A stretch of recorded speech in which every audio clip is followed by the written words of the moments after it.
some harsh truths, harsh dating truths that we know now that we wished we would have known sooner. Thank you so much for joining us again on Second Act TV. Once again, I'm so happy to welcome back Treva Brandon Scharf, the dating coach, relationship expert, and the author of Done Being Single. Thank you so much for being here again, Treva. Thank you for having me. Well, today's topic, Treva, I think it's something right out of your book. Some harsh truths, harsh dating truths that we know now that we wished we would have known sooner. Let's go ahead and just jump to number one. Love them or leave them. Do you like them because they're not likely to change? I've heard it as being don't date somebody for their potential. It's been said that way, which is so true, right?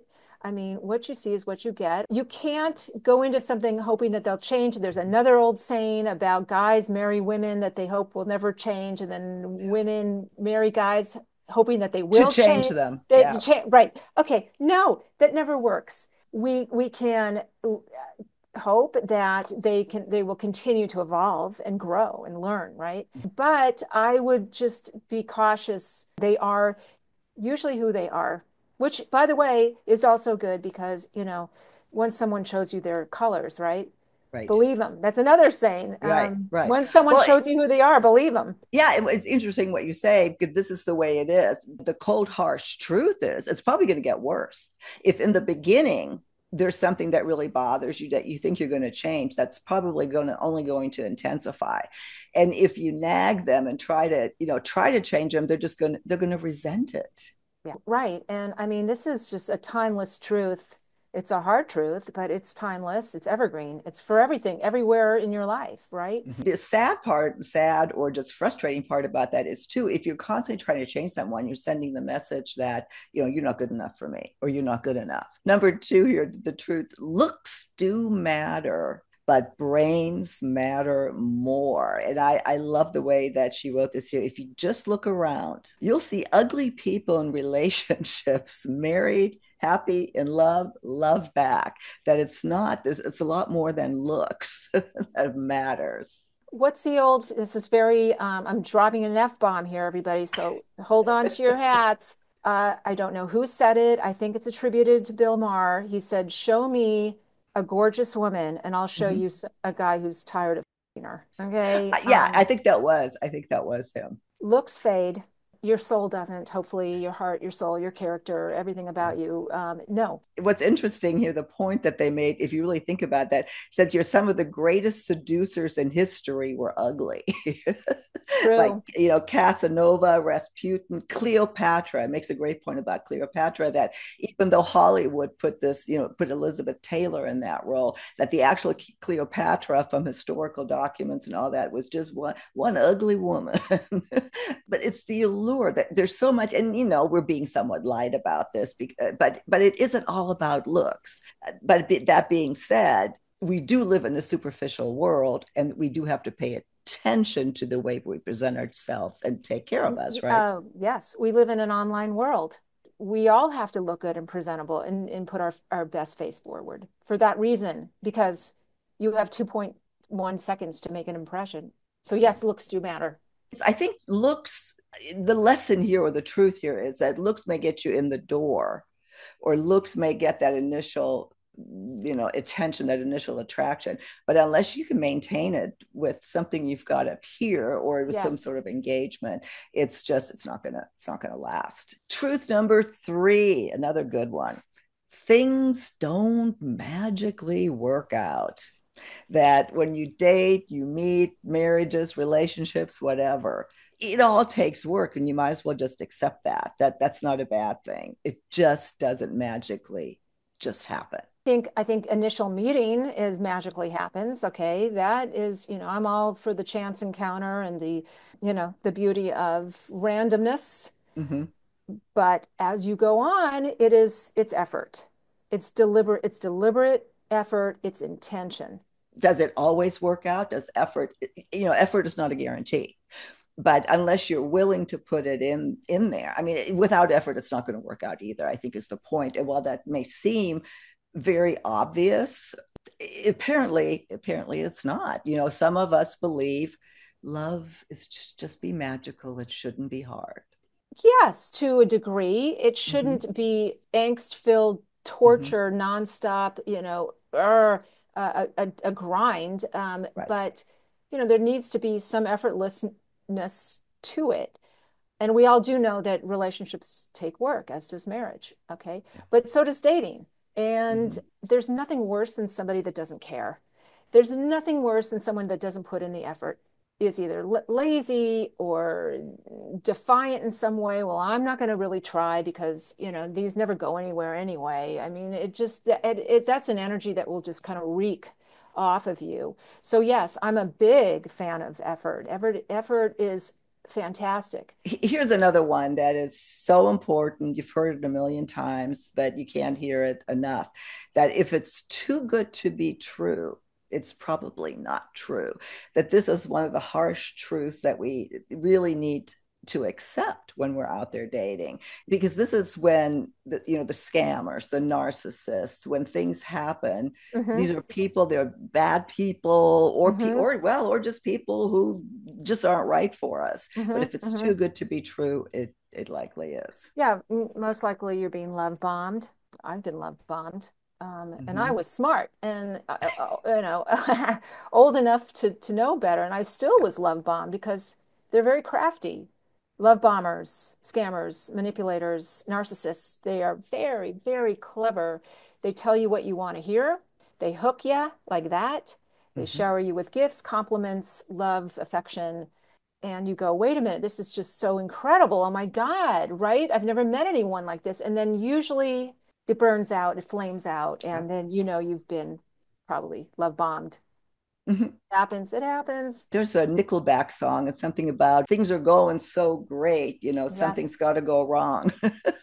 It's right. If it just seems too good to be true, something might just correct. be amiss.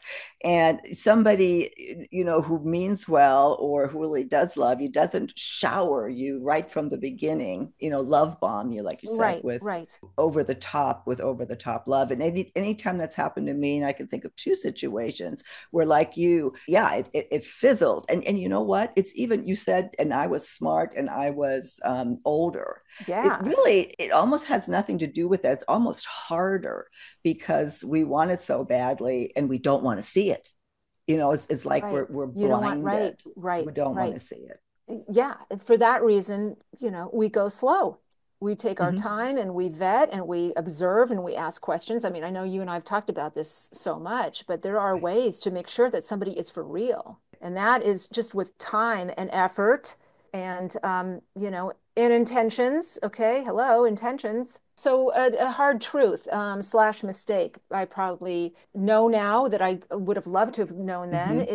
is the concept of dating with intention. There's something, I was a sort of like a freelance, free-spirited dater. I was a free agent, okay? I mean, I just kind of went with it and tried different things and met different people. And that was a rhythm that worked for me. And looking back, and which is good because I got to experience a lot. I got to know who I was and decide what I was looking for. It took a long Mm-hmm. time, longer than, most people. There's something that was missing, and that was being intentional with a little bit more emphasis or consciousness of what do I want? Where am I going? Where is Mm-hmm. this leading to? Stuff that those questions that are not bad to ask yourself as even before you start dating, even if you're new to dating and you're just getting back out there, or even along your journey, check in, ask, am I going, does this feel right? Am I going Mm-hmm. in a good direction? Am I moving backwards? Am I moving forward? Mm-hmm. And am I spinning my wheels? Am I spinning someone else's wheels? What's the impact of my decisions, right? And my intentions on Mm-hmm. somebody else? Here's another one that we don't think about enough either, that nobody likes victims. And I want to make sure we explain this right, because we're not victim blaming. It's not that kind of thing, but we've all been hurt. we've all have gone through something to one extent or another. Some people have had a really, really bad, some are lighter than that. What we're referencing here and what this author was referencing is staying in that victim mode to where you come to burden your friends, your partner, anybody in your life with, oh, I'm going to change, or he's treating me badly again, but I just can't bring myself to leave, to where you're staying in a mode that you can get out of. Yeah. If you have that option, you can get out of it, but you don't. And the energy you put off just drives people away. This is something you probably are not even conscious of. It wouldn't hurt to ask a good friend or someone maybe that you did date once, that you've become friends with. I have guys that turned into good, that maybe I had a date or two with and turned into good friends that could give me Mm-hmm. honest feedback. By this age, everybody has some baggage. Everybody has some things. Baggage isn't necessarily bad. In fact, I'm a big sort of fan of it. If handled correctly, it can really be a source of bonding for you and that other person because you've had all this life experience. You're 50, you're 55, 60, 60 plus, right? There's something really beautiful about saying, oh my gosh, tell me about the blood pressure meds you're on because I just started taking olmestartan. Your aches, your pains, your Yeah. heartbreaks, your disappointments, your failures. It's all kind of wonderful, right? Yeah. If handled properly. Mm-hmm. So the victim thing is a mindset. Nobody likes a downer. Nobody Yeah. likes a chronic victim. Nobody, it's not sexy. It's just not appealing. And that's probably a giant red flag to someone that you're Mm-hmm. not handling your Right. stuff properly. It's a huge red flag to you. I mean, if you're stuck in that mode, that can't be, you're not Yeah, living with joy. So right. yeah, nobody likes a victim. And that's the harsh truth in Oh, this particular statement. yes, And yes. it's yeah, it's true. Single is better than unhappy, that not everything is about romance, marriage, or that one special person, that somehow we've been led by society, whatever, that our goal in life, should be to get married, have kids, and live happily ever after. And that's just not necessarily the case. I have a lot to say about this because I think that we are as a society and a dating culture, we are way beyond this. We all Mm-hmm. know. Anybody who's tuning in right now is probably divorced or widowed but anybody that's watching right now is single and doesn't want to be single. So we're preaching to the choir here. They Mm-hmm. know it's okay to be single. Here's my feeling. It's don't get too comfortable being single. We know you can be single. You're a badass at Mm-hmm. being single, okay? You're a black belt at being single. Now, people don't want to know how to be single anymore. They got that down. We are now at a point where we all need to really get practice being unsingle. Let's get partnered again. Let's find romance again. Let's court and get out. And this is, I mean, my whole reason for being. What they're saying here, single is better than unhappy. The point in this is that we don't choose a toxic situation, a Oh, toxic relationship, because we're afraid of being single, or because we feel it's a stigma. Is that, to your point, that don't let love escape because you've been jaded. If that's what you want. If not, that's okay. oh, Nobody. I don't think anybody's saying that. Oh, you have to get out and find someone, but that we've been pushed down so much to where we've left hope, on the table. Tell me any other truths that people should know. here are some of my own truths Okay. that I have learned over the years that I would have never known, in Mm-hmm. my 20s or 30s or 40s. So here's a few more, okay?